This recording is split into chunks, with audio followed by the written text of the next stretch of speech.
Hey guys, what's up? Sans here. Just doing a quick tutorial video on what software I'm using while I'm live streaming to get better quality audio. I know there's a couple of guys out there, but this is my own personal setup. If you want to have a look at it, give it a try yourself, feel free.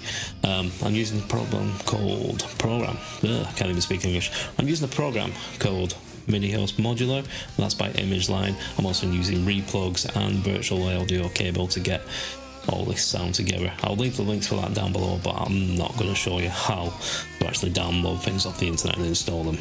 I'll be able to do that myself by now. I'm also using an AT2020 mic, which is an XLR mic, not the USB version. It goes into an M Audio sound card. Anyhow, quick show through now. So on Mini-Host, I am using, as I said, the replugs. Quick and easy. All you have to do, right click, add plugin. I have a lot of plugins, so just go for the ones that are named here. I've got Reefer Standalone, Regate Standalone, Re-EQ Standalone, and Recompression Standalone. Very simple. Double click on the audio in. If you want it stereo, click it stereo. If you want it mono like I have for my mic, untick that one. First program I'm using, Reefer Standalone. Now, this basically builds like a noise profile of your room. As you can see, it's all bouncing up and down there. All you need to do, set this to mode subtract and then shut up. Preferably do it while there's no one else in the house. I'll show you how it works now.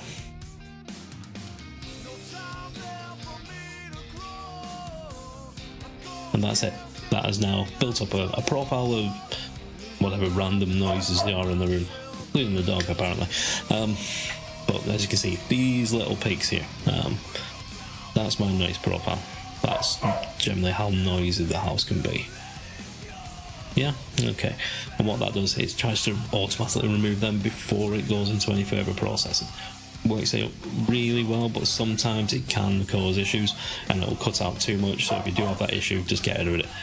Dog will not show up. Sorry about that. Very simple, as you say. Just click subtract, automatically build it, then move on to your next one. Next ones are a bit more interesting. We're using Regate Standalone. This is my noise gate. Pretty basic standard settings. I have it on pre-open because I like for the sound to come through straight away when I start speaking, rather than it be... Dog is not going to leave me alone, is it? Rather than it just pop in and all of a sudden you're there and you're missing like the first millisecond of your word. I'd rather it just pre-open and be ready for that to come through, so it's constantly listening, constantly opening back and forward. Standard attack-ish, hold, release, you know, copy my settings if you want. Important thing is the actual volume mixer. I keep pointing it like you can see what I'm pointing at, sorry about that. But this here, this I use to stop my keyboard clacking. I'll be quiet for a second, you'll see. Hopefully the dog won't bark again. See, that's what it's like when no one's speaking. Nice, quiet, plain, simple. However, when I'm speaking, it's popping over the levels. What I don't want is that constant clacking. So I just clack away and I just bring it to a slight level above. Still clacking, still clicking away, doesn't pick it up unless I'm actually speaking. So that's what that stops for you, okay? Now, next one is linked to my EQ. Now, looking at the wrong screen there. This is set to my voice. You're gonna have to set it to your own. I give myself a little boost, and I boost my highs mainly. I do occasionally put some notches in, it all depends. You really are going to have to stick some headphones in and listen to your own voice. You're going to have to record it back and play it over so you can hear it. If you want, I can go through my settings completely and you can have a read. There we go. Or just, you know, pause the video.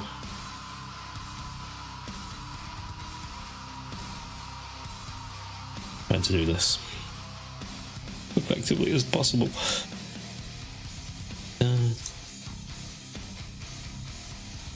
And there we go. I roll off the top end. I've always done that, but it's because I record a lot of guitars, you see. I just got used to rolling off the extreme highs. you'll see a lot of people that show these videos where they have it still going, and then you get that really harsh tinny sound that sounds horrible. No, get rid of it, chop it off, roll it off. Anything above 16K, so roll that off completely, get rid of it, doesn't need it. Last bit, compression. This is when I go loud like that, or maybe not, because it's compressing and it stops people's headphones and people's headphones. No, yeah, we'll try that again. Okay, it stops RIP headphone users, because as you can see there, it's just pushing over, because it's giving me a bit more volume because I've not got my mic so loud. Yeah, I'll explain this actually. Right, okay, so my attack 5, release 100, pretty big. Ratio's pretty damn high on this one. No low pass, no RMS. Right, so if I'm quiet, this is what my level's at. As you can see, I've done this with the mixer here again.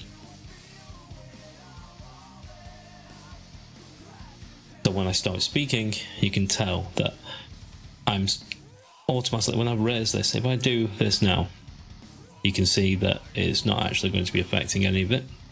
It is going to do slight effect, but not going to do any kind of compression really, unless I start getting really thinking about it. And I want a constant volume. I prefer to have just one straight line type of volume. I don't want to go a bit quiet and, you know, speak lowly, you know, because sometimes it's late at night and I want it still to be clear. So I'll bring this down into here, and that automatically starts working and starts pumping my volume up, so when I do speak lowly, it still kind of stays the same volume. Yeah? Right, okay, but then I just give myself a boost at the end, do an auto makeup as well. An important thing to click, because that will then also boost your mic up to a reasonable level. But other than that, pretty much it, what I'm using at the moment. I know the explanations haven't been great, but it works for me, and it gives me a decent kind of sound. So if you can use this, then feel free, obviously. Quick tip, occasionally you will get some kind of distortion and artifacts. Bring up preferences and just change your, put it on 44,000 sample rate. Should have mentioned that at the beginning. Change your audio buffer size. If you're always starting to get these weird ticks and buzzes and it sounds like you're a robot, just bring it up.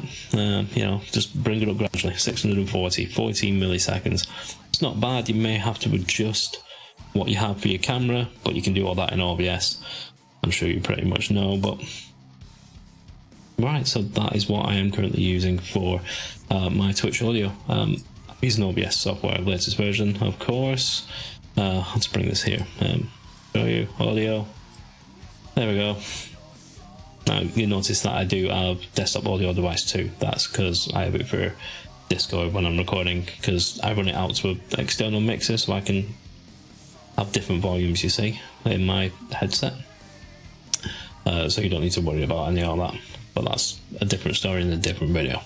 Anyhow, hopefully this will have helped you, especially if you're using an AT2020 like me. But other than that, don't forget to check me out, twitch.tv/MasterSounds. Follow me on YouTube and give me a tweet on Twitter. Bye for now.